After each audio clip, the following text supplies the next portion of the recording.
Assalamualaikum warahmatullahi wabarakatuh. Kami CGP Angkatan 11 Kabupaten Wonogiri. Tergerak, bergerak, menggerakkan.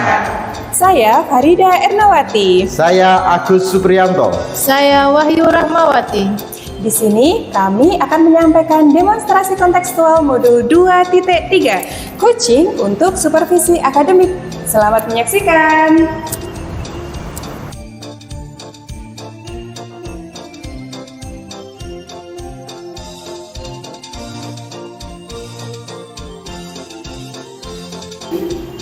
Assalamualaikum warahmatullahi wabarakatuh.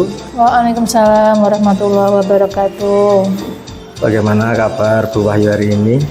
Alhamdulillah kabar baik Pak, sehat. Alhamdulillah. Baik, sebelumnya Bu, saya bacakan memulai untuk coaching hari ini.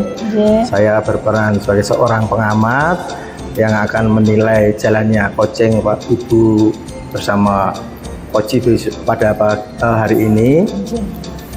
Sebelum Ibu memulai percakapan, saya akan menyampaikan terkait rubrik penilaian dalam observasi saya. Dalam rubrik penilaian nanti saya harap Ibu sudah memiliki prinsip dari seorang coach, yaitu 1. Kemitraan, 2. Proses kreatif, yang ketiga memaksimalkan potensi. Dan tentunya Ibu sudah memiliki kompetensi inti dari coaching yang meliputi person, yaitu kehadiran penuh, mendengarkan aktif dan mengajukan pertanyaan berbobot menggunakan teknik rasa. Saya berharap ketika melakukan coaching nanti Ibu dapat menerapkan alur tirta, yaitu tujuan, identifikasi, rencana aksi, tanggung jawab yang terakhir. Nah, itulah rubrik penilaian yang akan saya jadikan acuan dalam mengamati proses coaching Ibu. Bagaimana, dapat dimengerti Bu? Iya Pak, insyaallah bisa dimengerti. Baik Bu, sebelum memulai coaching izinkan saya mengajukan beberapa pertanyaan. Iya Pak, monggo. Untuk pertanyaan yang pertama, apa kompetensi coaching yang ingin Ibu kembangkan dalam proses percakapan nanti? Ya, baik Pak Agus, nanti pada saat proses coaching, kompetensi yang akan saya kembangkan yaitu kompetensi mendengarkan aktif dan mengajukan pertanyaan berbobot kepada coach. Begitu Pak. Ya Bu. Untuk pertanyaan kedua, kompetensi tersebut bagian mana yang secara spesifik Ibu kembangkan dalam proses coaching nanti? Ya, yang spesifik akan saya kembangkan itu di kompetensi mendengarkan aktif. Ya, dari kompetensi itu harapan saya bisa menggali potensi sehingga nanti coach itu dapat menemukan solusinya untuk mengatasi permasalahan yang sedang dialami. Ngoten Pak Agus. Baik Bu Wahyu, memang mendengarkan aktif merupakan kunci yang menggali banyak hal dari seorang coach nantinya ya. Untuk pertanyaan yang ketiga, tolak ukur yang bagaimana yang terkait indikator pencapaian yang ingin Ibu tuju dalam proses percakapan nanti. Ya, tolak ukur yang kami gunakan yaitu dengan menerapkan alur tirta Pak. Ya, selain itu juga menggali ide-ide dari coach agar beliau dapat menemukan solusi yang sedang dialami, dari masalah yang sedang dialami, bisa menemukan solusi dari dirinya sendiri. Ngoten Pak Agus. Baik Bu Wahyu, semoga dari indikator yang Ibu sampaikan terkait proses melalui tirta serta menggali ide-ide dari coach dapat tercapai secara maksimal. Iya Pak, amin. Hanya itu saja yang saya sampaikan. Silahkan Ibu dapat memulai percakapan dengan coach. Semoga prosesnya sesuai dengan indikator pencapaiannya nanti. Iya Pak Agus. Iya. Terima kasih. Silahkan Bu. Iya Pak.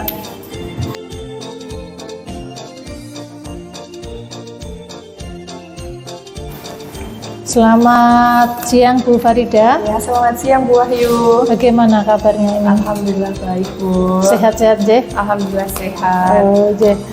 Tapi Bu Farida mengatakan baik, sehat. Ini saya bisa menerawang ini. Sepertinya ada kegalauan ini Bu Farida. Iya Bu.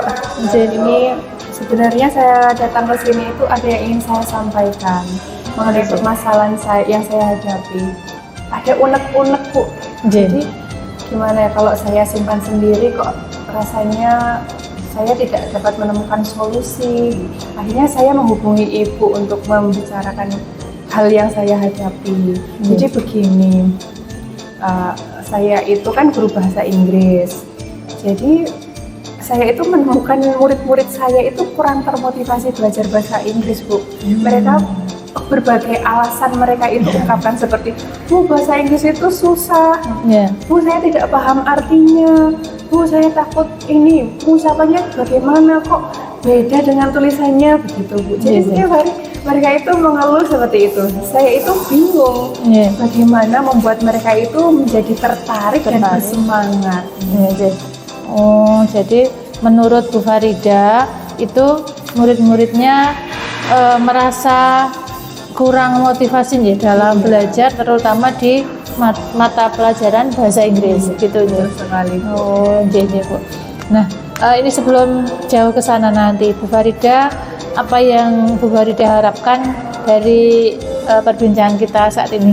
Iya Bu. Jadi saya itu ingin mencari jalan bagaimana ya agar bahasa Inggris itu lebih mudah dimengerti oleh siswa dan menjadikan mereka itu termotivasi untuk belajar bahasa Inggris. Karena kan kalau misalkan saya motivasi mereka, mereka itu alasannya begini, Bu, saya itu orang Jawa, saya itu tidak bisa bahasa Inggris, begitu. Pasti alasannya begitu. Jadi saya itu pusing sekali Bu. Iya. Ya Bu Farida,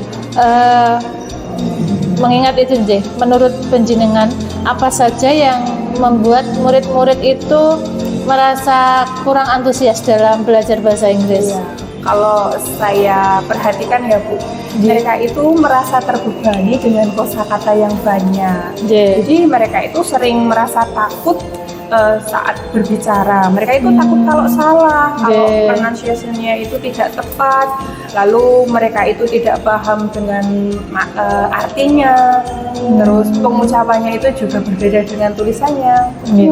Ada saja alasan mereka. Oke. Jadi begitu nggih, anak-anak merasa intinya kurang percaya diri gitu ya dalam mengikuti pembelajaran bahasa Inggris. Nah, ini menurut Bu Farida, langkah-langkah apa yang sekiranya akan Bu Farida terapkan untuk meningkatkan motivasi semangat belajar anak-anak, terutama di bahasa Inggris gitu? Saya akan memulai ya Bu, memulai dengan memberikan materi yang lebih sederhana dulu, lalu membangun pemahaman dasar mereka sebelum beranjak ke materi yang lebih kompleks. Nah, di sini kan kalau tingkat kesulitan di SMP itu sangat luar biasa kompleksnya Bu. Sedangkan sewaktu SD mereka itu tidak pernah mendapatkan pelajaran bahasa Inggris. Nah, begitu masuk SMP mereka itu kaget kok pelajarannya levelnya sudah tinggi gitu. Jadi saya akan memberikan pemahaman yang levelnya rendah dulu. Ketika mereka itu sudah bisa memahami, sudah bisa beradaptasi, baru saya akan menaikkan levelnya. Nah, jadi saya juga akan mencoba menggunakan beberapa media pembelajaran yang menarik seperti memberikan video atau permainan. Karena mungkin mereka itu merasa kurang tertarik itu karena saya itu sering kali menggunakan textbook ketika mengajarkan bahasa Inggris. Jadi berdasarkan textbook, setelah itu mengerjakan LKS. Nah, mungkin dari situ mereka itu merasa jenuh atau kurang termotivasi. Nah, jadi nanti saya akan mencoba memberikan pembelajaran dengan media yang menarik seperti Quizzes, kemudian melalui word wall, terus memberikan video animasi yang interaktif gitu. Jadi mereka itu dapat termotivasi dan intinya untuk menumbuhkan rasa senangnya dulu. Gitu. Kemudian saya akan mencoba membuat pembelajaran yang lebih interaktif, misalnya membuat games dalam pembelajaran atau menggunakan diskusi kelompok yang akan merangsang rasa ingin tahu siswa. Terus yang ketiga, saya akan membuat koneksi antar materi pembelajaran dengan kehidupan sehari-hari. Jadi agar siswa bisa melihat langsung manfaat belajar bahasa Inggris itu apa. Oh, ternyata zaman sekarang itu bahasa Inggris tidak hanya digunakan di kota, tapi di desa pun juga bisa. Seperti apa? Kalau kita menarik uang di ATM, itu kan sudah menggunakan instruksi bahasa Inggris. Kemudian di HP itu juga kita bermain games online saja, bahasanya juga bahasa Inggris ya, Bu. Terus kita membuka laptop, itu kan semua toolsnya menggunakan bahasa Inggris juga. Jadi memang bahasa Inggris itu wajib dan penting dalam kehidupan sehari-hari. Mungkin akan saya kaitkan di situ dulu. Terus selanjutnya saya akan memberikan kesempatan siswa untuk berbicara. Misalkan mereka itu membuat presentasi yang menarik, lalu hasil presentasinya itu tadi mereka bisa upload di sosial media mereka, bisa melalui YouTube, bisa melalui TikTok atau Instagram. Kan anak-anak sekarang itu kan memang IT-nya sudah keren-keren, jadi kalau kita memanfaatkan hal apa yang dia sukai, pastinya mereka juga akan lebih bisa masuk ke dunia itu. Nah, terus untuk selanjutnya yaitu menciptakan suasana kelas yang menyenangkan, supaya siswa itu bisa bertanya, bisa unek-uneknya apa bisa ditanyakan langsung dan bisa berpartisipasi dalam pembelajaran itu. Dan setelah itu saya akan membentuk grup peminatan, Bu. Misalkan mereka itu minatnya di bidang apa toh, apakah speaking, apakah reading gitu. Terus mereka interest dalam IT-nya itu apa, apakah membuat video atau mereka ingin bercerita langsung, itu saya akan kelompokkan berdasarkan minat dan bakatnya. Terus mungkin selanjutnya saya akan bentuk kelompok diskusi. Misalkan ada tukar sebaya gitu kan, Bu. Misalkan mereka itu bertanya langsung kepada gurunya, mungkin mereka akan merasa sungkan.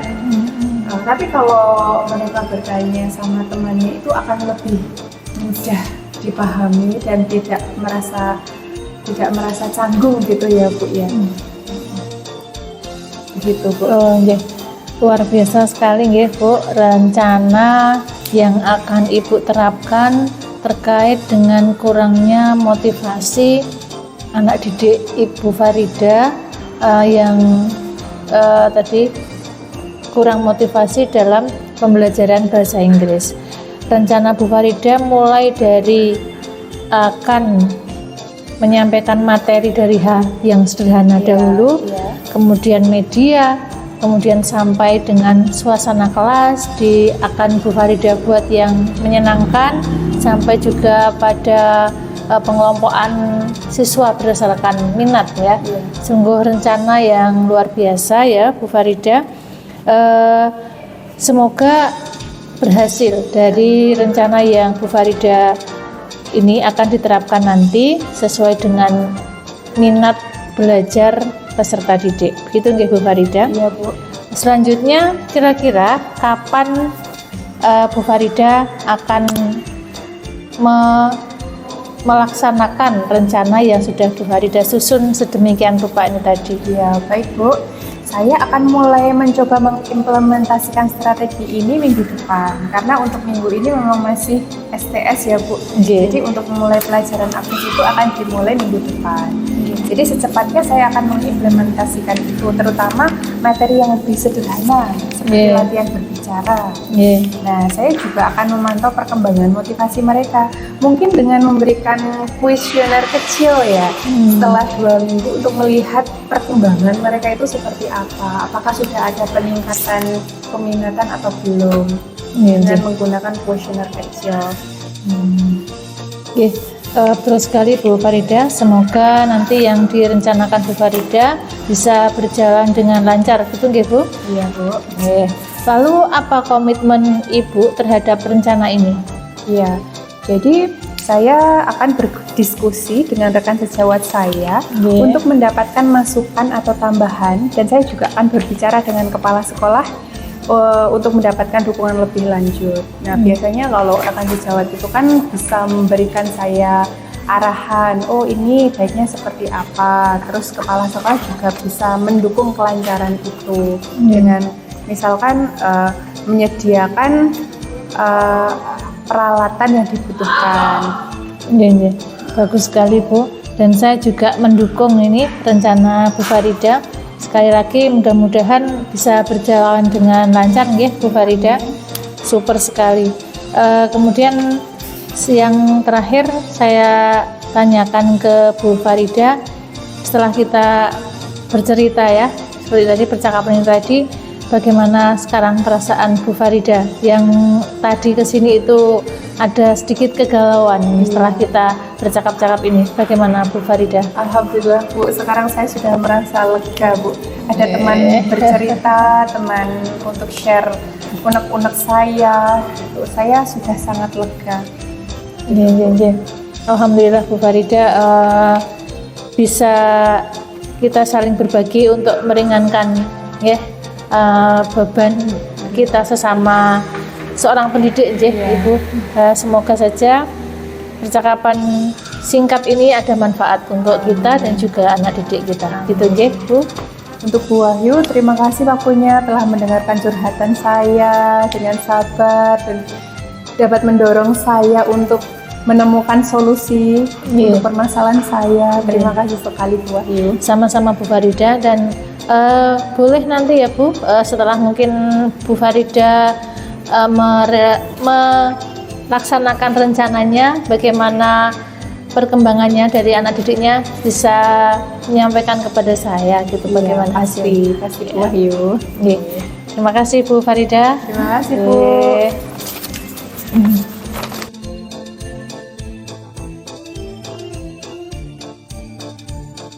Baik Bu, tadi saya sudah mengamati proses percakapan Ibu dengan Koci.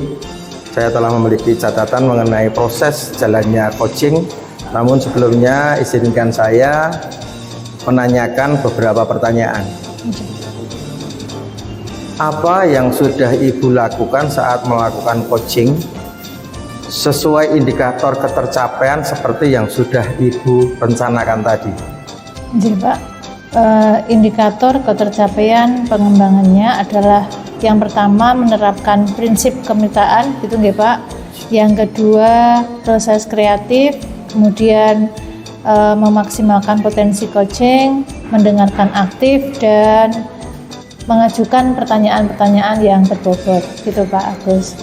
Ya Bu, jadi yang Ibu sampaikan tadi sudah sesuai dengan catatan saya, seperti menerapkan prinsip kemitraan yang terbukti ketika tadi ngobrol Ibu dan Koci memang setara dan tidak ada perbedaan strata. Lalu Ibu sudah melakukan prinsip proses kreatif, di mana Ibu berusaha menggali kreativitas seseorang Koci untuk mengeluarkan solusi atas permasalahan yang dihadapi. Kemudian Ibu juga mengajukan pertanyaan berbobot agar memaksimalkan potensi dari seorang Koci.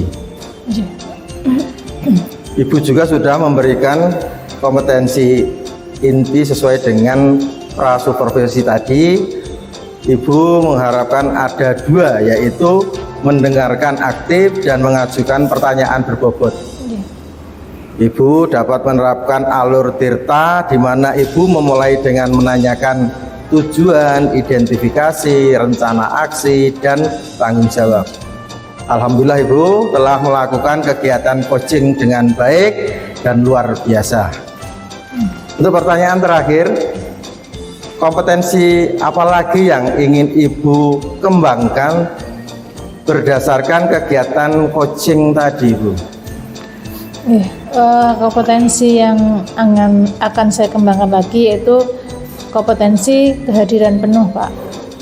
Yaitu dengan menggunakan salah satunya teknik stop, agar koci itu merasa lebih rileks begitu, Pak, sehingga bisa mengungkapkan permasalahan yang sedang dihadapinya dengan enak begitu, Pak Agus.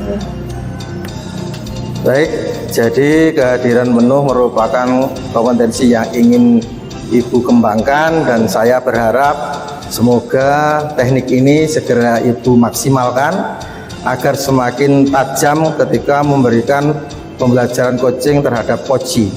Semoga kegiatan ini menjadi bekal untuk Ibu dalam mengembangkan keterampilan coaching yang akan dihadapi di sekolah ataupun di masyarakat. Terima kasih Bu, semoga sukses selalu. Amin, amin. Terima kasih Pak Agus.